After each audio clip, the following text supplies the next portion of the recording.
We begin tonight with the connection between two stories that we never, ever, ever in a million years thought we would be connecting. The first story is what's going on in Wisconsin, where 68,000 people turned out to protest over the weekend at the state capitol, and thousands more gathered today. Day 7 of these remarkable protests. That's story number 1. Story number 2 is... fair warning, a story about which we tend to get aggrieved blog comments and voicemails from my mom whenever we show these pictures. But there's no other way to explain the story without showing these pictures. Oh, yeah. Ladies and gentlemen, the few, the proud, the Wackenhut, a private security company that our tax dollars have been paying to guard the U.S. Embassy in Kabul. They're still there, actually, still getting paid to guard the U.S. Embassy in Kabul 17 months after these pictures of them at work surfaced. These pictures, which, as you can see, show American defense contractors simulating sex, posing semi-nude, wearing coconut brassieres, and shooting vodka out of each other's hindquarters. These guys worked for a subsidiary of the firm Wackenhut while they were doing this, teaching the world that it's possible to drink vodka out of places nobody had any idea you could or should drink vodka out of before.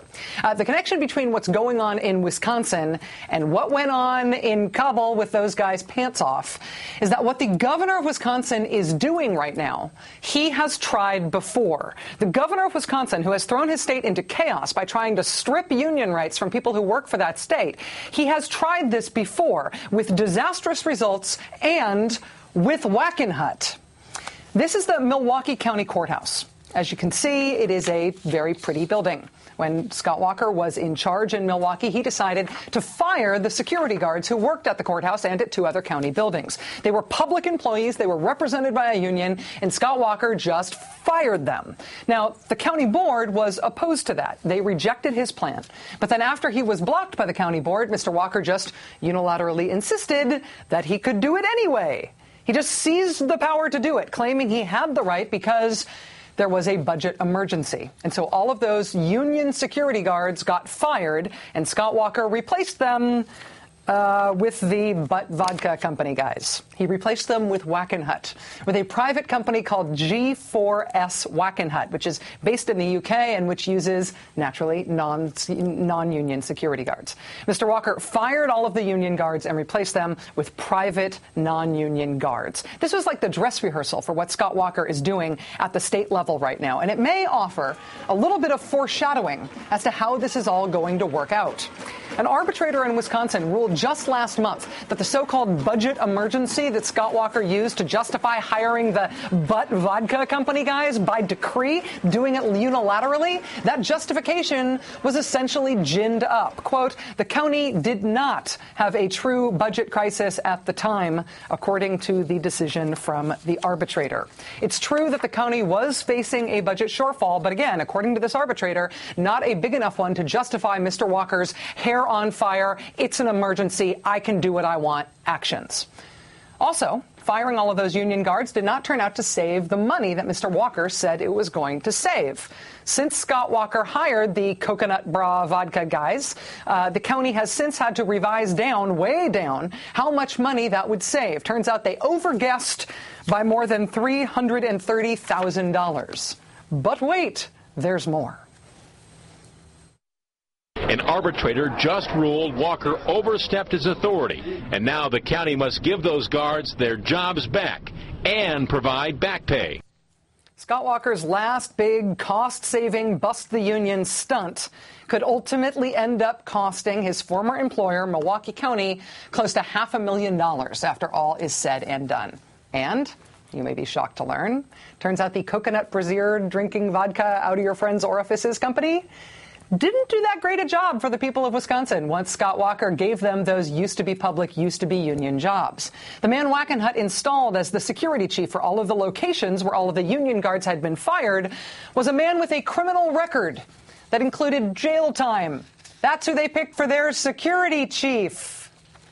So the last time Scott Walker did something like this, in his desperation to get rid of employees who joined unions, he improperly fired them, he overstated how much money that would save, and then he allowed for a private, foreign-based Butt Vodka Company to put a convicted criminal in charge of security at the Milwaukee Courthouse and City Hall. Woohoo! That's Wisconsin's new governor. That's where he comes from. The playbook here is clear. The priority is to get rid of the unions, to break them up. The pretext to do that is financial, but it is clear that it is just a pretext. The unions at the center of this fight offered to the governor. They said they would essentially give him all the financial concessions he said he wanted, but he said no to that.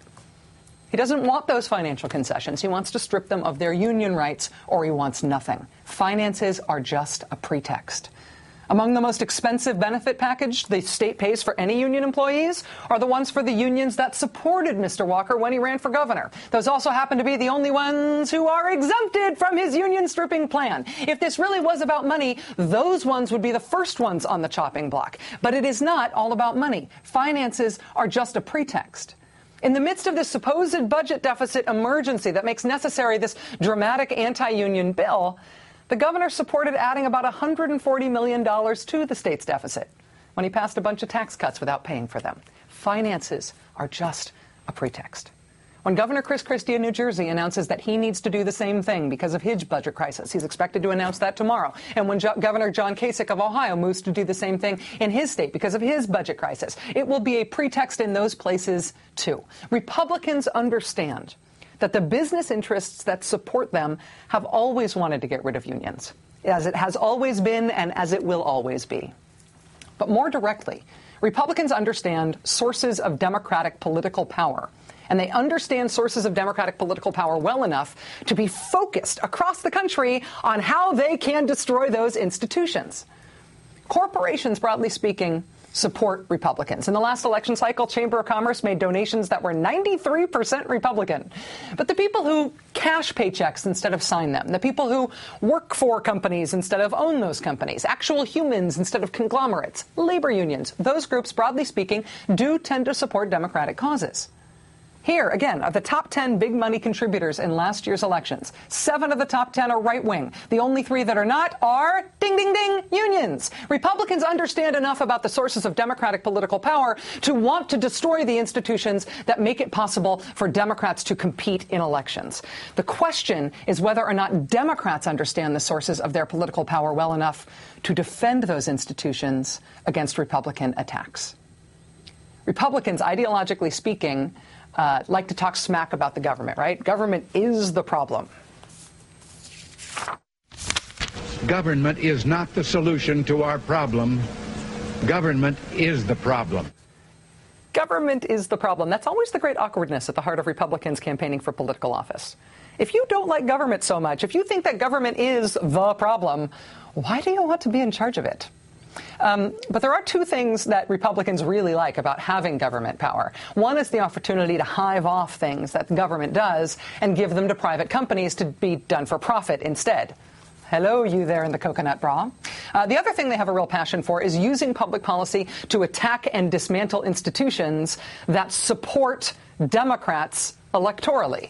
So just in case it wasn't crystal clear enough, that's what's going on in Wisconsin. That's what explains why 70,000 people were in the streets of Madison this weekend. Just in case it wasn't clear enough. When the Republicans in Wisconsin announced today what they're going to do while the Democrats are gone, while the Democrats are out of state, denying the Senate the quorum it needs to vote on this union busting thing, guess what the Republicans are going to do while the Democrats are away? Guess what they're going to do next? It is a bill to make it harder to register to vote in Wisconsin. You know, weirdly, we used this last week as an example of the kinds of issues that Republicans do this on.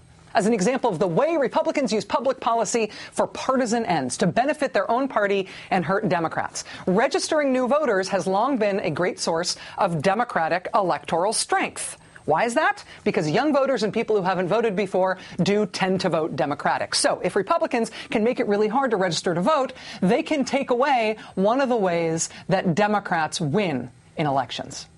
If you make it harder to register to vote, you make it harder for Democrats to win elections. Republicans understand what institutions help Democrats win elections, and they are using public policy to dismantle those things for partisan purposes. So while they are waiting to destroy the unions in, say, Wisconsin, in the meantime, while they're waiting to do that, they will use their time to destroy voter registration drives. Republicans understand Democrats well enough to know what to attack in order to weaken Democrats. The question now is, do Democrats understand their own institutions and their own strengths well enough to know that they ought to be defending them?